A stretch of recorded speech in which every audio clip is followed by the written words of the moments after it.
Pieter, kyk, ek ken jou ook al baie jare en dit is baie interessant dat ek nou dit die hele tyd sê vir almal want dit is so dit is asof daar's 'n seisoen was ons bymekaar, ons is weg, ons is weer terug bymekaar. Yes. En dit is ongelooflik en ek so opgewonde dat jy oorweeg om deel vir jou te wees of van die power team met die span. Yes, definitief. Wat het jou toe besluit jy wil dit doen? Ek word al 23 jaar terug doen dit, Wyn. Ja.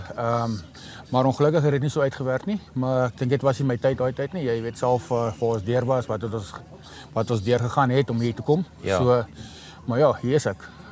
Maar definitief is ek deel van hierdie team, glo my. Ja, so wat jy nou ervaar het en ek weet jy's sterk genoeg want ek ken jou al vir baie jare in die gym. Ja. En jy's fisies sterk genoeg.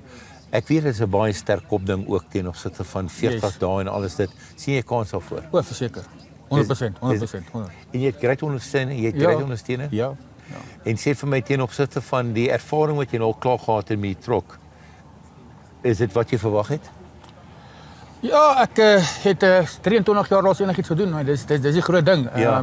Ek het my bietjie myself onderskat. Ek het nie gedink ek gaan dit so goed hanteer nie. Ja. So jy sien nou kans om en jy weet wat jy nou moet jy moet nou reg wees vir hierdie ding. Verseker. En die ding. Ja. En jou boodskap gewees aan Suid-Afrika? My boodskap gaan wees aan Suid-Afrika is dat jy kan enigiets doen wat jy as jou kop aan toe sit. Ja. En daar is baie jong mense daar buite. Wat ek wil sê, as jy jou mind toe dit sit, go for it. Ja. Gaan vir jou droom. Fantasties. Ja.